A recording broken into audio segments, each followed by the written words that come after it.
It's 4 o'clock, so we're gonna get started. My name is Trey Calvin, and I want to welcome you all to this webinar.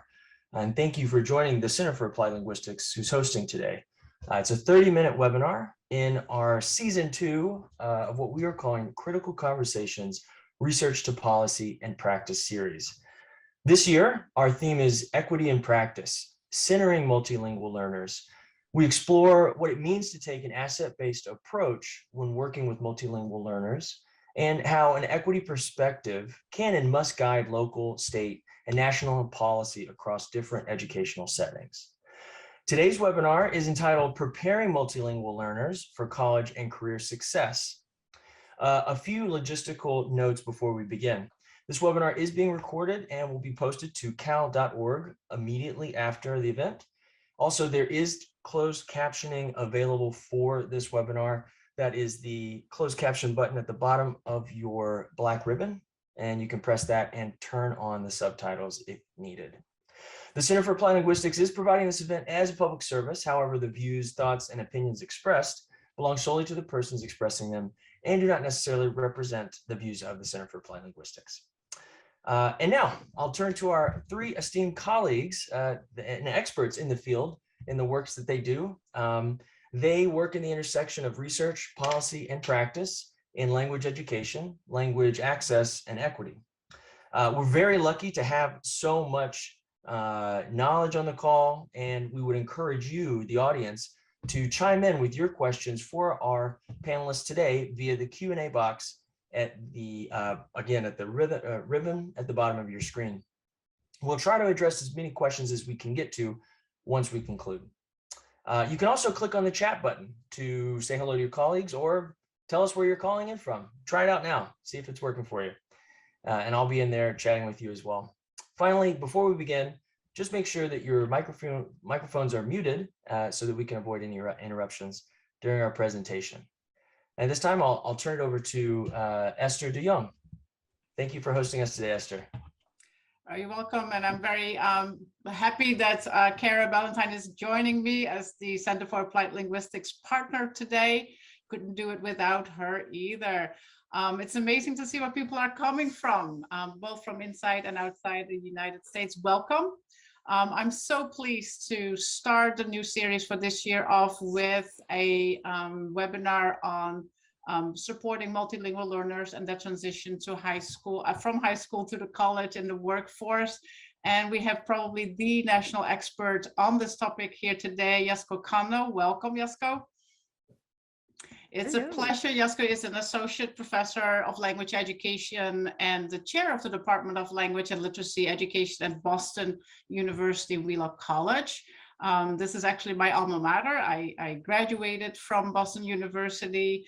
Yasuko, it's so wonderful to have you here. Our paths have crossed so many times, and so this is a wonderful opportunity. I'm honored that you're here.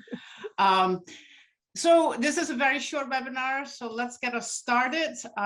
We have some questions for you and want to learn a little bit more from you and your research. So to start off the conversation, Yasuko, what unique barriers do high school multilingual learners face in accessing college and being prepared for the workplace? Well, thank you so much, Esther, for the introduction, and thank you for having me, and thank you to those of you who are participating. And I see many names that I recognize, and then many warmer places than Boston. We had a foot of snow the other day.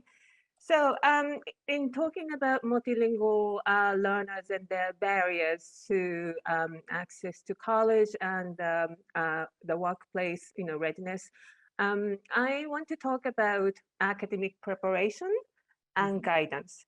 So in terms of academic preparation, there is this very pervasive assumption in US high schools that you need to get to a certain level of English language proficiency before you are ready to learn grade level, rigorous academic content. So multilingual learners who come into high school at the sort of beginning level of English language proficiency, typically their first 1 or 2 years of high school, there's just so much focus on English language development. right? Mhm. And then, so their academic preparation, their academic learning essentially gets delayed or watered down. And so typically what happens is that, multilingual learners classified as English learners at reader level 1 to 3, while they are taking English development courses, they are also placed in sheltered content courses. These are, for example, sheltered Algebra 1 or sheltered US history or sheltered biology. And technically, these sheltered courses are supposed to be as rigorous as regular Algebra 1 or US history or the biology courses that the monolingual English speakers take, right, outside of the ESO program. But in reality, very often the content of these sheltered courses is watered down, again, because of this assumption that you need to be at a certain English level to tackle really demanding subjects. So then what happens is that once students complete these sheltered courses, they are often placed in the remedial level course in the series. So if you took sheltered Algebra 1, for example, you're more likely to be placed in remedial geometry rather than regular geometry or honors geometry.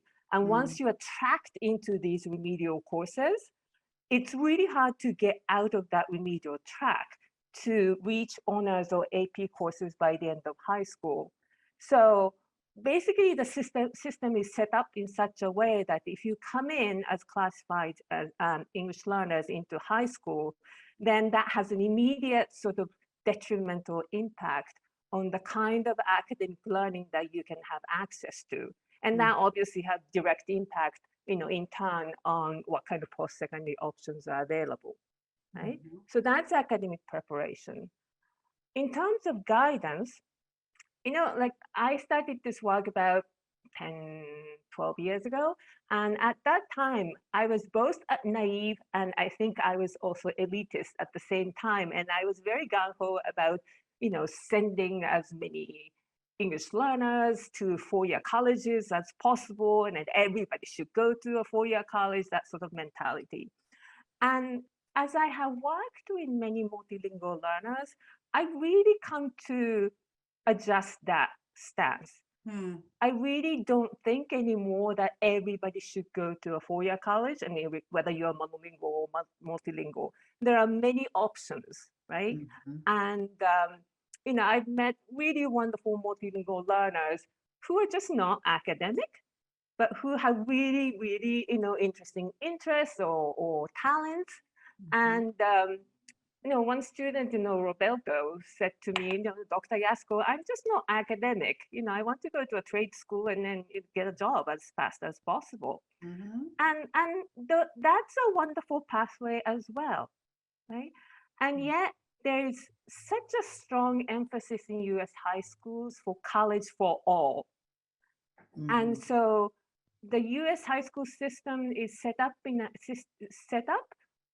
with the four-year college, college-bound students in mind.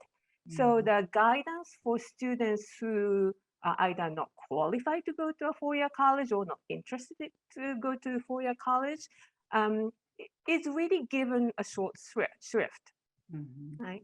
And I do think that I become a real fan of career and technical education through this process. And yet, I think career and technical education for multilingual learners is so underutilized. In this country, there are many, many what is called middle skill jobs. And those are jobs that require some kind of education or training beyond high school, but do not require a bachelor's degree. So, jobs such as plumbers or hairstylists, nurse aides, carpenters, electricians, car mechanics, legal assistants. Those are wonderful jobs, right? And that provide, family earning wages and, chances for advancement.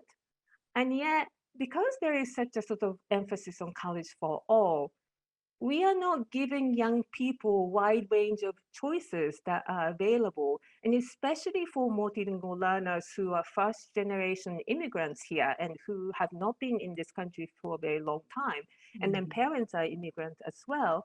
They're not necessarily familiar with all these pathways, so they tend to default to what they know, right? And then so we're just not doing a very good job of providing various options and sort of guiding the students as to what they may be interested in, what they may be good at, rather than fitting them into a system that really caters to those students who are going to four-year colleges. Yeah. I think that's so interesting, the hierarchies that we have, and then yet at the same time, there's also, I think, a little bit of a history of having by default low expectations of our multilingual learners. And so we're walking this very fine line, right, to find the right match for the skills that our students really, really bring.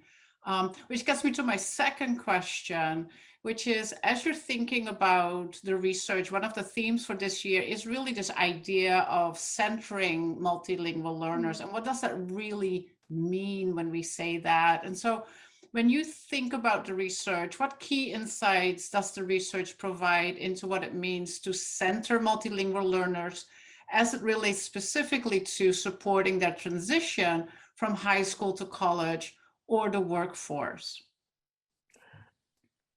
So I think about that, these days very, very often. And, fundamentally, there's got to be a sort of school-wide recognition that, we are working with students who speak multiple languages, right?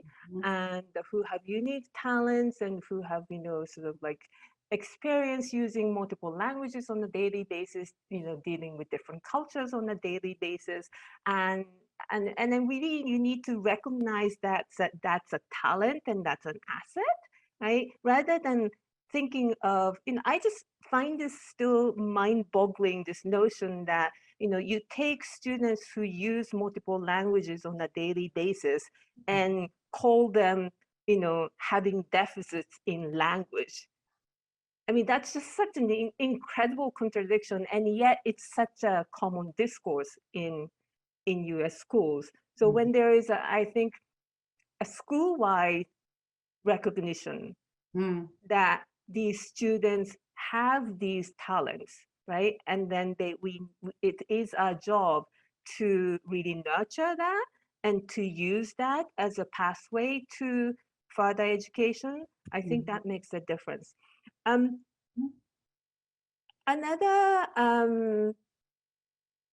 very concrete example of a practice that makes a difference is that if a school has bilingual guidance counselors or multilingual specific guidance counselors, that helps rather than just sort of assigning students randomly to guidance counselors by the students' last names. That's typically what happens. But when you have bilingual guidance counselors who are well versed in issues and barriers that the multilingual learners are likely to face on a regular basis as they pursue further education. Then if they speak students' first language, that's even better. And I think it really comes down to relationship, right? So if if a student already has a trusting relationship with their guidance counselor, by the time they need to talk about post-secondary education, they're more likely to go to the guidance counselor and then sit down and talk about that. But if there is no relationship to begin with, and student gets to a point where they need to start applying to colleges, then they are not likely to go to their guidance counselors. I mean, some of especially the male students of color that I worked with tended to associate going to guidance counselors as getting into trouble, right? They are called to their guidance counselors when they get detention or suspension, right? So there is this negative association. And I worked with this student called Ken from the Philippines who wanted to go to a four-year college and was in the process of applying to four-year colleges. and had some sort of like a minor technical question. And I didn't have an answer to that. So I said to him, why don't you go to your guidance counselor? I mean, she can actually solve this in 2 minutes max. And he said he just wouldn't do it. He said, I don't know her, so I'm not going to see her, right?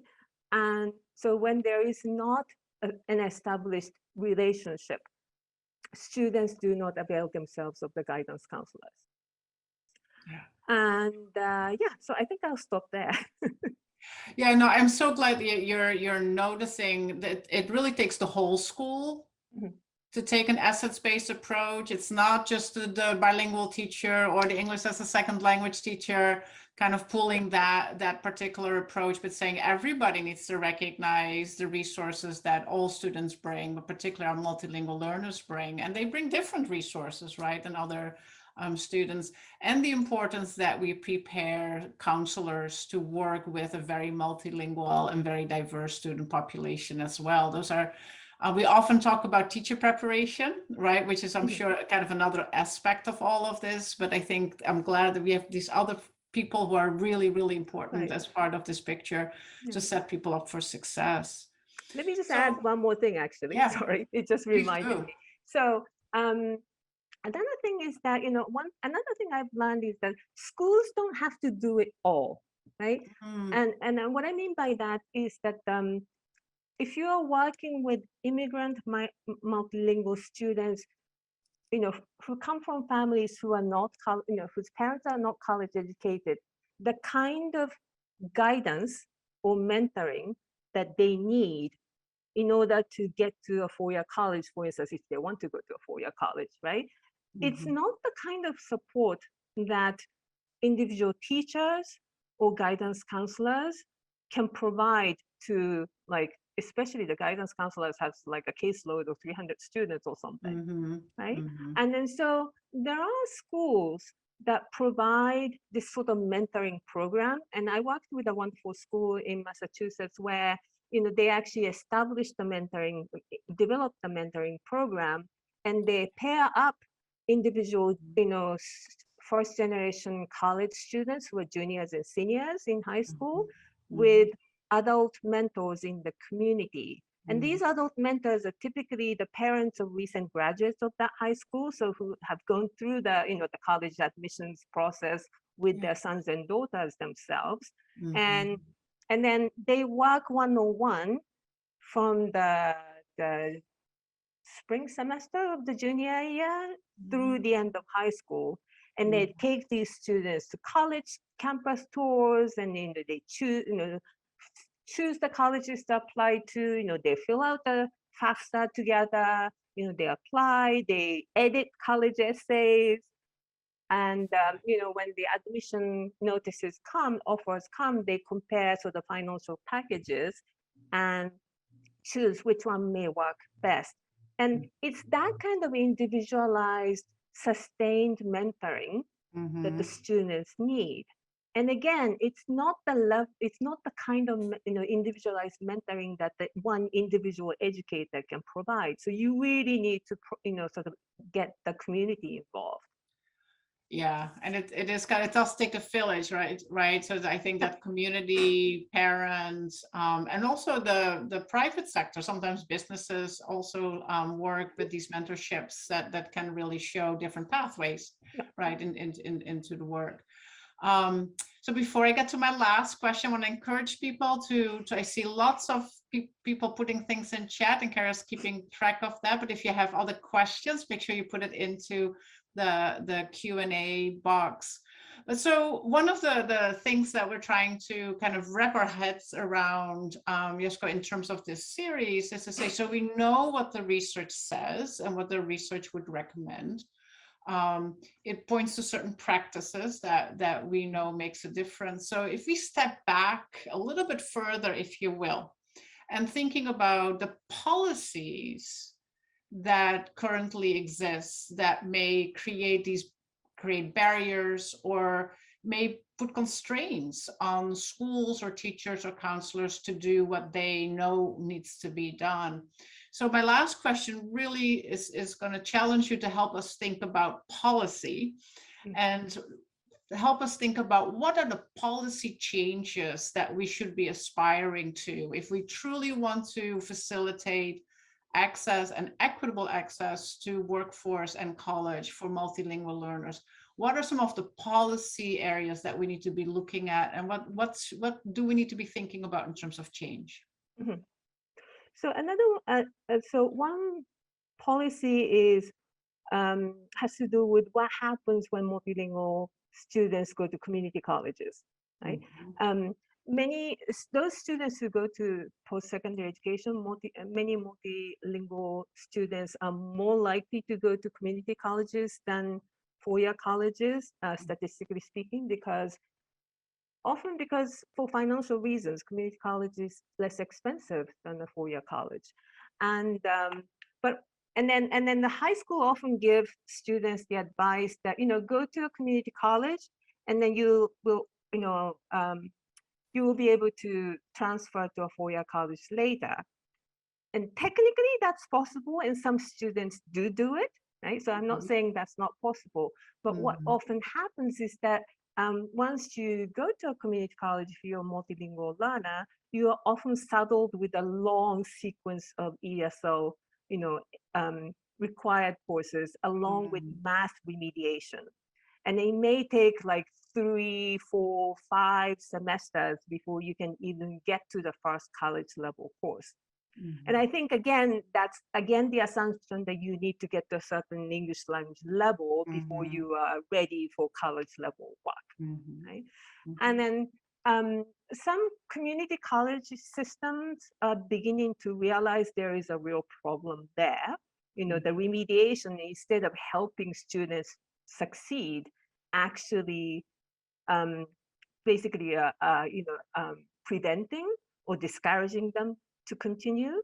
And so, for example, in California, I think there is now AB 705 bill that essentially mandates community colleges to develop pathways that enable students to get to college level courses as soon as possible, and with some good results. Right? And again, it's a balancing act because there are definitely students who need language support. So I'm not saying get rid of linguistic support, right? But then how do you, again, provide college level coursework along with language development, right? Yeah. So there is that. And then concrete change that I would definitely like to see, and it may not be sort of intuitively related, but I would like to see four-year colleges continue with either test optional or test blind policy. And by that, I mean, many colleges, four-year colleges, essentially stopped requiring the SAT or the ACT scores as part of the admissions package, admissions materials. And I tend to think of that as one of the few silver linings of the pandemic, right? And then many schools stopped requiring the SAT because so many students had difficulty taking the test, right? And then many colleges actually have liked what they saw as a result. They saw, the the number of applications from underrepresented minority students just to go up dramatically, right? And just taking the SAT or ACT just creates such a barrier for multilingual learners. There's just an overwhelming feeling. And then also, the SAT, ACT, I mean, those are not just the valid measures of multilingual learners' academic abilities anyway. They confound academic knowledge with language proficiency. So it ends up being an English test. Yeah. And so that's something that, I'd like to see continue. It's interesting, kind of the common thread about, something we talk about in our field, how do we separate out academics from language proficiency, right? And how important that is that policies are informed by understanding that difference. Keira, you've been monitoring our chat. I'm going to hand it over to you to facilitate the final 6 minutes or so.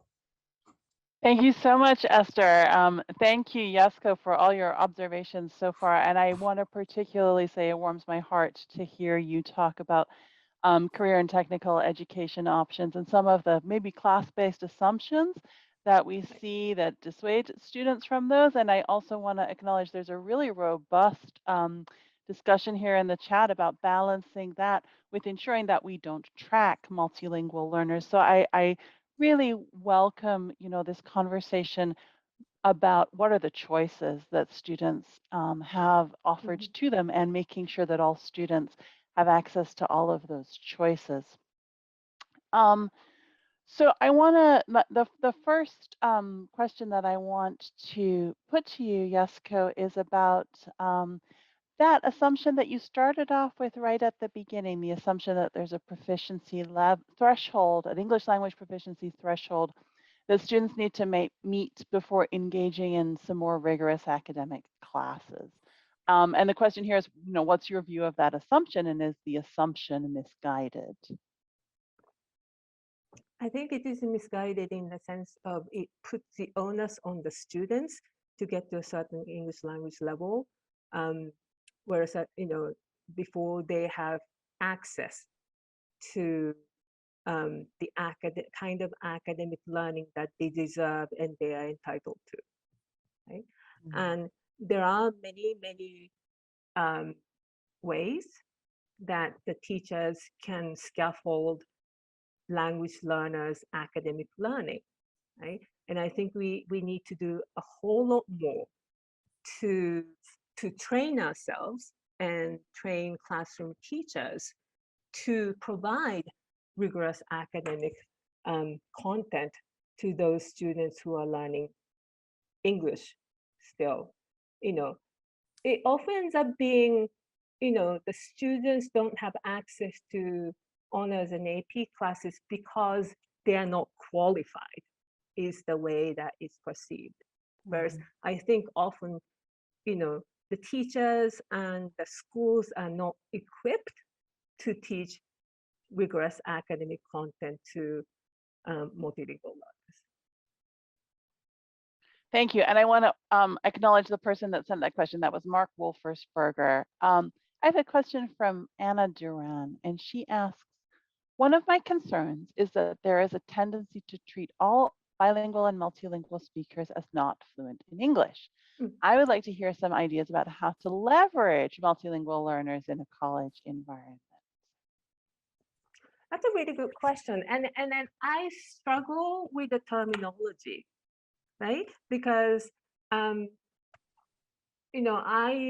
often sometimes, revert back to English learners, right? To make a difference, to distinguish those students who are, still learning English from those who are proficient in multiple languages. But then there is this sort of like a deficit or English-centered way of framing of English learners, which I object to as well. But then if you start calling multilingual learners everybody, how do you, make that distinction, right? And I've done some statistical analysis, and it's been really interesting that, when you actually look at statistically sort of the pathways to post-secondary education, multilingual students who are already proficient in English tend to have pathways that are much more similar to monolingual English speakers than English learners. So I do hear the concern, right?